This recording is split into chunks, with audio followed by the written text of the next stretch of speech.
Do-Rag Wisdom here, folks, and today is Mother's Day, Y2K17.05.14. And today I'm simply going to share with you the editorial, the top editorial in today's New York Times during the review. It reminds me something very important.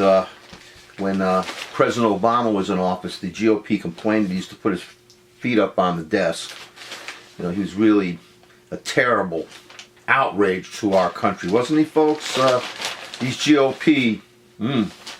So let's see the GOP Oval Office etiquette, a GOP guide by the New York Times editorial staff, and it's the new rules for presidential behavior. It wasn't so long ago the Republicans in Congress cared about how a president comported himself in office. They cared a lot. The president is, after all, commander-in-chief of the armed forces, steward of the most powerful nation on earth, role model for American children, and he should act at all times with the dignity his station demands. It's not okay to behave in a manner that demeans the office and embarrasses the country. Shirt sleeves in the Oval Office? Disrespectful. Shoes on the resolute desk? Even worse. Lying? Despicable? It's not impeachable. Now seems like a good moment to update the standards. What do Paul Ryan, idiot, Mitch McDumbell, they call him Mitch McConnell, and other Republican leaders think a president may say or do and still deserve their enthusiastic support? We offer this handy reference list in the hopes of protecting them from charges of hypocrisy in the future. They can consult it should they ever feel tempted to insist on different standards for another president. So herewith, the Congressional Republican Guide to Presidential Behavior. All right, here we go. You may freely, if you are president, attack private citizens on Twitter. Delegitimize federal judges who rule against you. Refuse to take responsibility for military actions gone awry. Fire the FBI chief in the middle of his expanding investigation into your campaign and your associates. Accuse a former president without evidence of an impeachable offense. Employ top aides with financial and other connections to a hostile foreign power. Blame the judiciary in advance for any terror attacks. Call the media the enemy of the American people. Demand personal loyalty from the FBI director. Threaten the former FBI director. Accept foreign payments to your businesses in possible violation of the Constitution.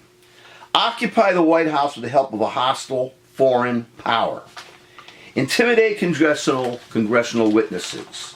Allow White House staff members to use their personal email in government business. Neglect to fill thousands of crucial federal government positions for months. Claim without evidence that millions of people voted illegally. Fail to fire high-ranking members of your national security team for weeks, even after knowing they lied to your vice president and exposed themselves to blackmail. Refuse to release tax returns. Hide the White House visitors list from the public. Vacation in one of your private residences nearly every weekend. Use an unsecured personal cell phone. Criticize specific businesses for dropping your family members' products. Review and discuss highly sensitive intelligence in a restaurant and allow the Army officer carrying the nuclear football to be photographed and identified by name. Obstruct justice. Hire relatives for key White House posts and let them meet with foreign officials and engage in business at the same time. Promote family businesses on federal government websites. Tweet. Collude with members of Congress to try to shut down investigations on you and your associates. Threaten military conflicts with other nations in the middle of news interviews. Compare the U.S. intelligence community to Nazis. Display complete ignorance about international relations, your own administration's policies, American history, and the basic structure of our system of government. Ignorance. Skip daily intelligence briefings. Repeat untruths. Lie. Appoint incompetent right-wing morons to your cabinet post. I added that one. If you're a Republican legislator, stick this list on the fridge and give it a quick read the next time you get upset at a president.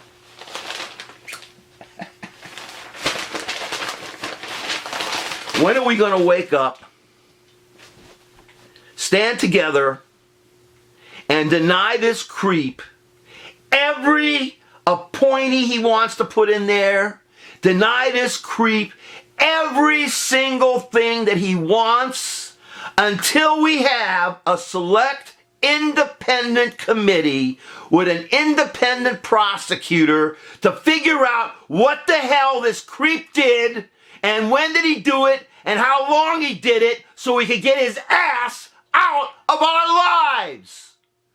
I mean, either we impeach him or give him an Amendment 25 constitutional law shove out the door. No matter what we do, we're still going to have the GOP in there.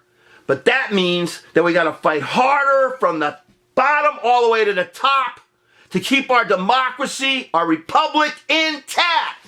And I intend to save this editorial and put it on my wall, on my bulletin board, along with my other stuff against him.